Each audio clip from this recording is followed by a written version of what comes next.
I stood on my in-laws' porch, my heart racing faster than a June bug in a jar.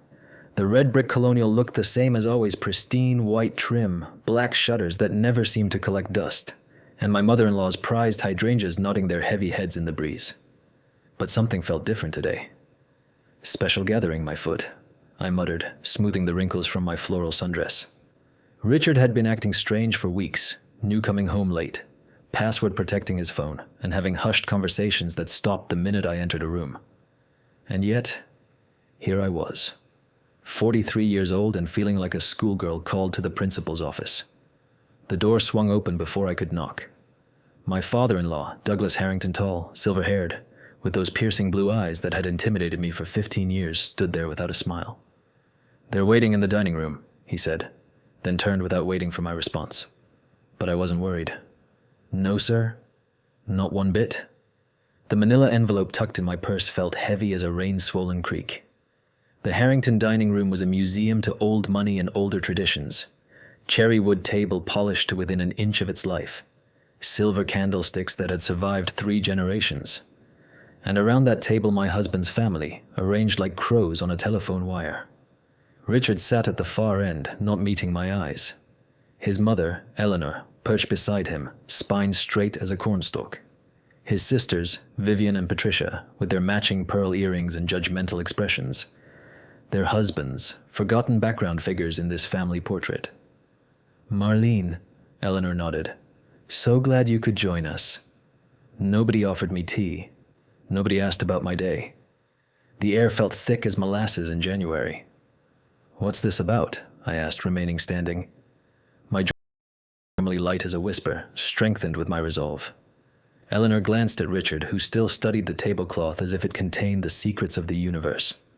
When he said nothing, she sighed dramatically. "Richard has something to discuss with you," she finally said. "We're merely here for support." Support. Like fence posts for a sagging clothesline. "Richard?" I prompted. And finally my husband of 15 years looked up. His eyes, on so kind, once crinkling at the corners when he laughed at my jokes, now looked flat as lake water on a windless day. "I want a divorce," he said, voice steady and rehearsed. He slid a thick folder across the table. "My lawyer has prepared everything. It's fair, Marlene." The room went silent. Not even the grandfather clock in the corner dared tick. Patricia, the younger sister, smiled, a tiny twitch at the corner of her mouth that disappeared when I caught her eye. "Fair," I repeated, letting the words sit in my mouth like a hard candy. "And y'all thought this," I gestured around the dining room, "was the place to do this?" Eleanor cleared her throat. "We thought a family setting would help you see reason, dear. The Harrington name has certain expectations associated with it." I wanted to laugh. Lord, how I wanted to throw my head back and howl like a coyote at the absurdity. Instead, I set my purse on the table with a soft thud. "I see," was all I said. "The terms are generous."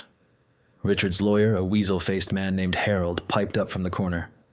I hadn't even noticed him there, blending into the wallpaper like a chameleon. "Mr. Harrington is prepared to offer." "I don't rightly care what he's prepared to offer," I cut in. I hadn't moved to take the folder. "I'm more interested in why my husband couldn't have this conversation in our own home." Richard shifted uncomfortably. You thought your mama and daddy would intimidate me?" I kept my voice soft, the way my grandmother had taught me. "Never let them see you sweat, baby girl." "Or maybe you needed moral support to leave your wife of 15 years? Eleanor's nostrils flared. "There's no need for dramatics, Marlene. This is a simple business transaction at this point." "Business transaction." I nodded slowly. "That what you call family in the Harrington household?" They'd never liked Meeth's family with their colonial mansion and old money. Richard had been their golden boy, destined for someone from their circles, not a small-town girl with dirt under her nails and sunshine in her laugh. But I knew something they didn't.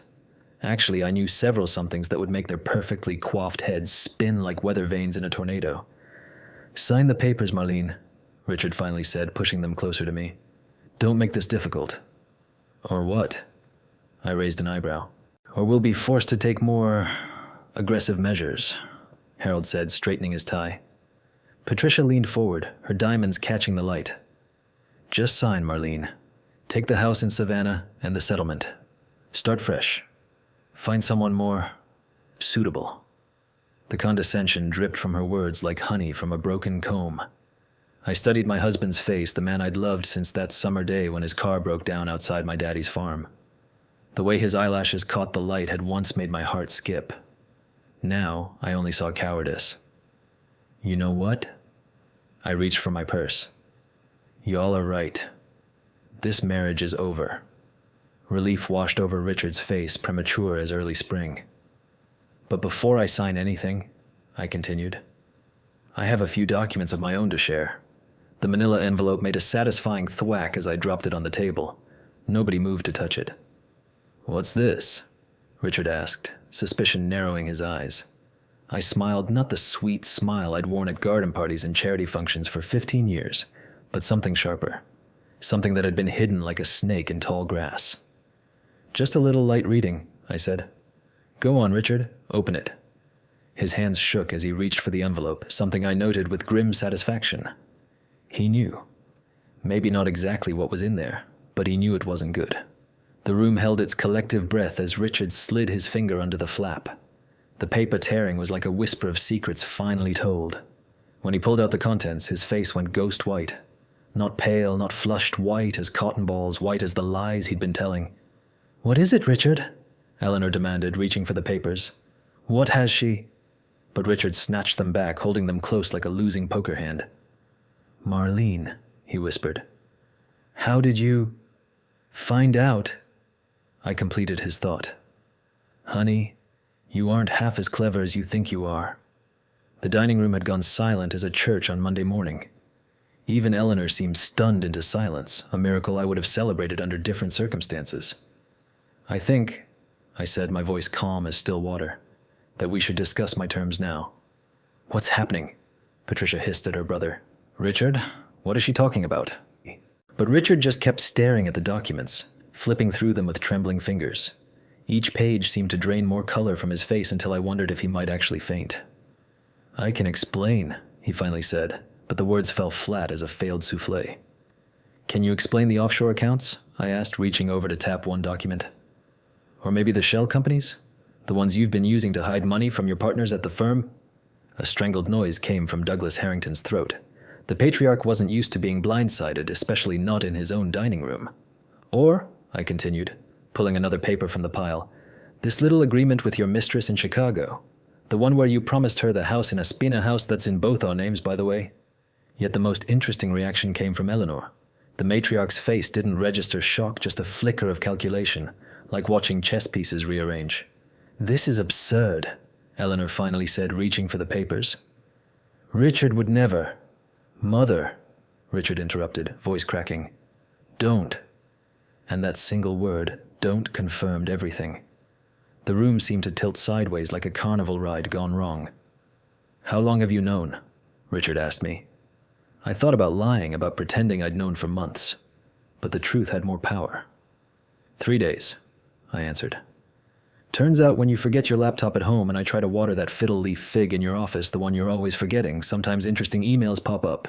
One email had led to another, and soon I'd hired a private investigator who'd worked faster than kudzu on a summer fence. The thing is, I continued, looking around at the stunned family, I don't much care about the money. Or even the affairs, though Lord knows that part stings worse than stepping barefoot on a yellow jacket. Richard flinched. What I do care about is being ambushed in front of your family.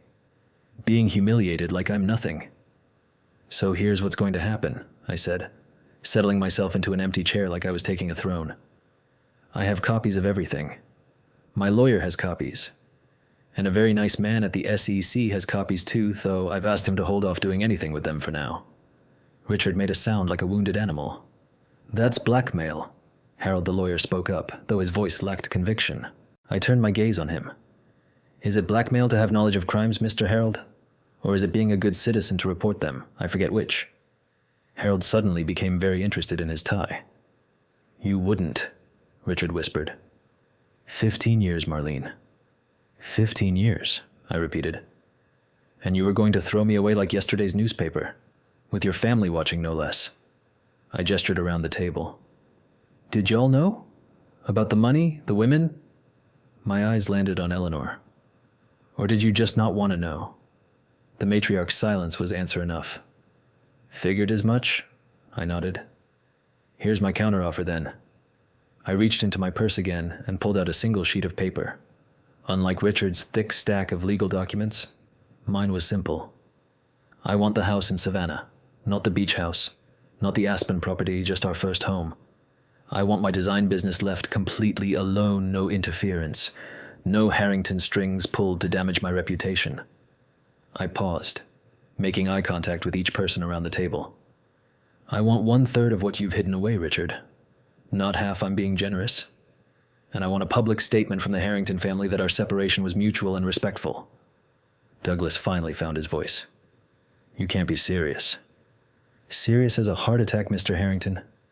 And speaking of hearts, I turned back to Richard. I want you to tell Sophie the truth. At the mention of his 6-year-old niece, Patricia's daughter, who adored her Aunt Marlene, Richard's face crumpled. Not everything, I clarified. Just that sometimes adults grow apart, but it's not because Aunt Marlene didn't love her enough to stay in her life. Patricia's hand flew to her mouth. You're asking for a lot, Richard finally said. I'm asking for a fraction of what I deserve. Eleanor Harrington, who had remained remarkably composed, finally spoke. And if we refuse these terms? My smile was sweet as peach pie. Then I make a phone call, and by this time tomorrow, the Harrington name won't be associated with old money and social standing. It'll be associated with fraud, tax evasion, and whatever else the authorities find when they start digging. I stood, gathering my purse. I'll give you all some privacy to discuss. I imagine you have a lot to talk about. As I walked toward the door, Richard called after me. Where are you going? I turned one hand on the doorframe. To sit on your mama's front porch and enjoy the hydrangeas. They're looking especially nice this year. Must be all that fertilizer. The look I gave Eleanor made it clear what kind of fertilizer I was referring to. Outside, I settled into one of the white rocking chairs and took a deep breath. The air smelled like jasmine and freedom. For the first time in years, my shoulders relaxed completely. Through the window, I could see them arguing, gesturing, faces contorted, the careful Harrington composure crumbling like an old chimney. It wasn't supposed to be this way. When I met Richard at 28, I'd been running my daddy's roadside produce stand. He'd pulled up in his fancy car with the flat tire, looking like something out of a magazine with his tailored suit and easy smile. You sell peaches and tire irons? He'd joked, and something in my heart had turned over like fresh soil. I'd helped him change the tire me hands confident while his fumbled, and he'd asked me to dinner right there among the tomatoes and corn. He'd called me refreshing and real in those early days, like I was a tall glass of sweet tea on a hot afternoon. The Harringtons had been less impressed, but Richard had stood by me then, telling his parents that times were changing, that my lack of pedigree didn't matter. Funny how 15 years could change a man. Or maybe just reveal who he'd been all along. The front door opened, and Richard stepped out alone. His face had aged 10 years in the past hour. They're willing to accept your terms, he said, his voice hollow. Harold is drawing up the papers now. I nodded, not trusting myself to speak. So instead of being proud of me, you decided to destroy me? I asked, keeping my voice level despite the hurt blossoming inside my chest like a bruise spreading under skin. Richard had the decency to look ashamed. I told myself you'd be fine, that you were strong enough to bounce back. And the money, the other women, he flinched. I don't have an excuse good enough for that. At least he wasn't trying to justify it. Small mercies. You know what's the saddest part of all this? I asked, rocking gently in the chair. I would have helped you if you were in trouble. If you needed money, if you felt trapped, I would have been on your side. I know, he whispered. But instead, you plan to throw me to the wolves. Your wolves. I nodded toward the house. Through the window, I could see Eleanor watching us, her expression unreadable. They never thought I was good enough for you, I said. Turns out, you weren't good enough for me. The words weren't meant to wound. They were simply the truth, sharp-edged and clean as a new knife. Richard didn't argue. When Harold brought out the new papers an hour later, the family gathered in strained silence on the porch. The lawyer explained the terms, everything I had asked for, plus a few details about timing and execution. I read every page carefully while they waited, the tension thick as August humidity. It's all in order, Harold confirmed. Miss Eleanor insisted we comply fully. I glanced at my mother-in-law with surprise. The older woman gave a tiny nod, not friendly, not warm, but acknowledging. I'll need my lawyer to review these, I said, tucking the papers into my purse. But if everything checks out, we have a deal. And the other documents? Richard asked quietly. We'll stay private, I assured him. Unless someone decides to get clever. Douglas cleared his throat. The Harrington name has stood for integrity for generations. I almost laughed at that. Almost. Then I suppose you'll want to start rebuilding that integrity, won't you? I stood, suddenly eager to leave this place with its perfect lawn and imperfect people. I'd wasted too many years trying to belong here. I'd like to say it's been a pleasure, I told the assembled family, but my mama taught me not to tell lies. 6 months later, I sat on the porch of my Savannah home, watching the Spanish moss sway in the evening breeze. The house of Victorian with good bones and better stories had always been my favorite of our properties. Richard had bought it for our 5th anniversary, back when grand gestures still seemed romantic rather than compensatory. My design business was thriving, freed from the constraints of Harrington approval. I'd started taking the projects I truly wanted. My latest client was a boutique hotel that wanted to showcase local artists and craftspeople.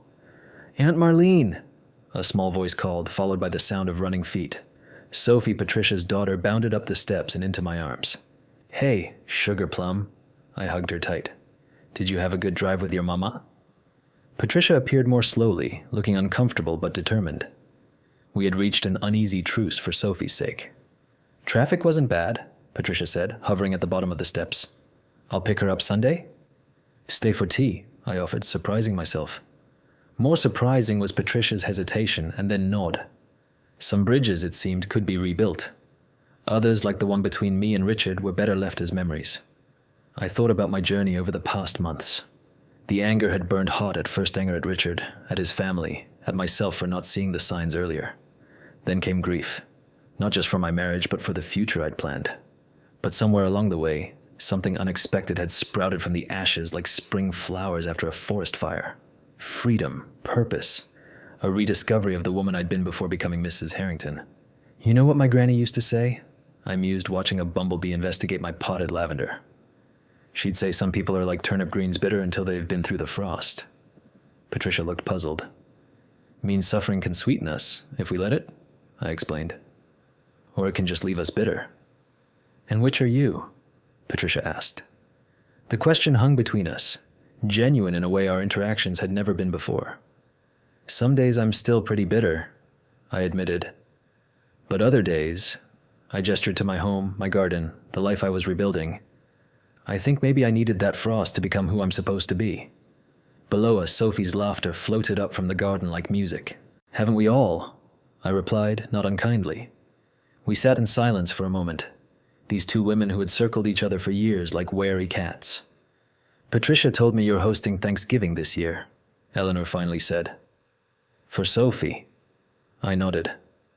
She deserves to have her family around her, all the parts of her family that love her. The invitation was implicit but clear. Eleanor studied the photograph again. Would there be room for one more? Douglas won't come, he's still being Douglas, I supplied. A ghost of a smile touched Eleanor's lips. Yes, being Douglas. There's room, I confirmed. Bring a pie if you like, but not one from that fancy bakery you use, make it yourself. Eleanor looked startled. I haven't baked in years. Then it's high time you remembered how. I stood to leave. Sometimes the things we've forgotten are the most important parts of ourselves. As I walked back to my car, I thought about the journey of the past year, about burning bridges and building new ones, about forgiveness not as weakness, but as the ultimate freedom. And as I drove away from the Harrington estate for what might be the last time, I didn't look back in the rearview mirror. My eyes were fixed firmly on the road ahead.